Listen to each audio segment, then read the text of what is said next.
What's up, everybody, and welcome back to the TNT Smoke Factory. I'm your host, TJ Tilford, and today, week 2 starts tomorrow. We've got the top 25 games going on tomorrow, and today I wanted to give you guys our best picks of week 2. Now, I made a video like this for week 1, but I am still getting used to moving into my dorm, and something went wrong with my audio quality. But we will go over my takes real quick that I had from week 1. I had Clemson LSU. I said take the under. The over under was set at 56.5, which was just ridiculous for two teams that have great defenses. I knew that wasn't going to happen. So that's a green check.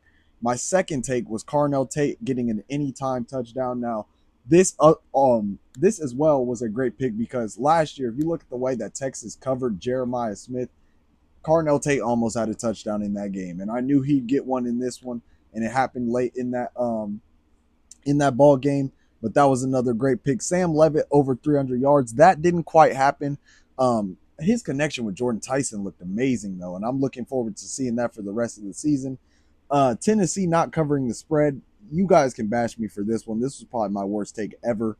I don't know why I thought Syracuse was going to win this game, but Tennessee didn't just cover the spread, they obliterated it. They dominated Syracuse on all sides of the ball. So that one's on me. That I got a self neck. That's bad. And then a Carson Beck turnover. I almost got that one. If it wasn't for that incredible catch, that was going to be an interception. So I'd say I didn't do bad on week 1. For my week 2 picks, though, once again, like as always, I am not responsible for you losing money. So if you take these to your sports books and lose money, don't get on me. This is just, suggestions. You don't have to follow my suggestions. But number 1, my week 2 best picks. Julian Sand throws for over 300 yards. Julian Sand, no matter what the stats say, in week 1 looked really good. His accuracy was off the charts. If it wasn't for his receivers passing dropping those passes, he would have had a lot of more yards. Julian Sand looks sharp. And going into this week playing a team in Grambling, the skill just doesn't add up. Julian Sand is going to put up numbers this week. I have him going for over 300 yards. He might do it in the first half. To get to my number 2 take, Baylor at SMU, take the over. This is going to be a classic type of Big 12 feeling type game, even though SMU wasn't, in the Big 12.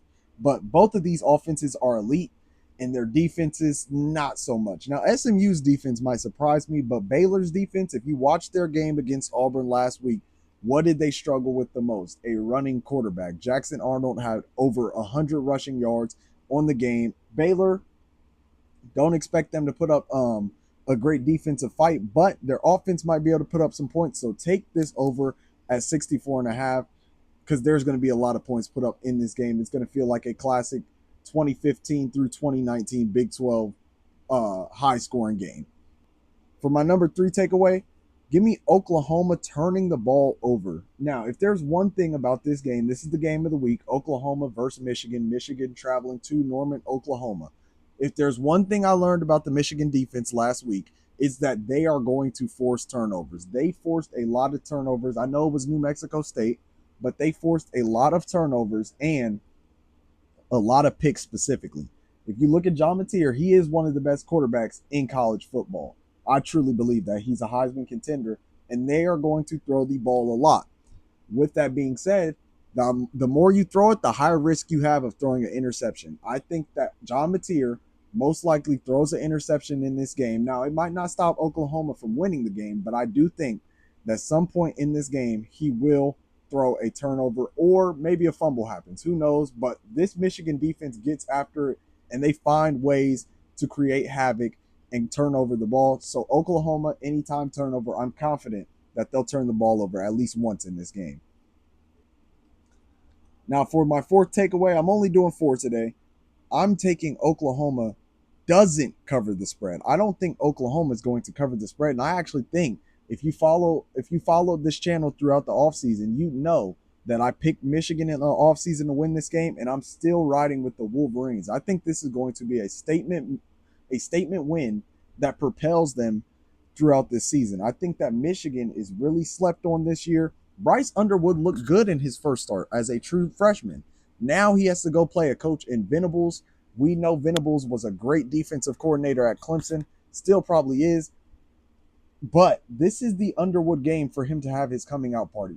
Underwood wants to be elite and wants to be known as, the next big thing. If he goes into Norman, Oklahoma and gets a win in this situation, he will be the next big thing. And I think that's exactly what's going to happen. Watch out for Michigan this season. I don't think Oklahoma is going to cover the spread. Michigan is going to shock a lot of people in week 2 of college football, and their name is going to return to the top of the charts.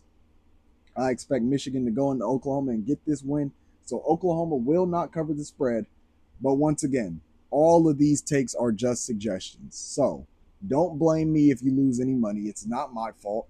You were the one that put the money down. But week 2 should be interesting. Probably not as good as week 1, because week 1, it's going to be hard to top the week 1 we just came out of. But these are my picks. We'll revisit them sometime throughout next week to see how I did. Thank you guys for watching. Make sure you like and subscribe, and we'll see you on the next one.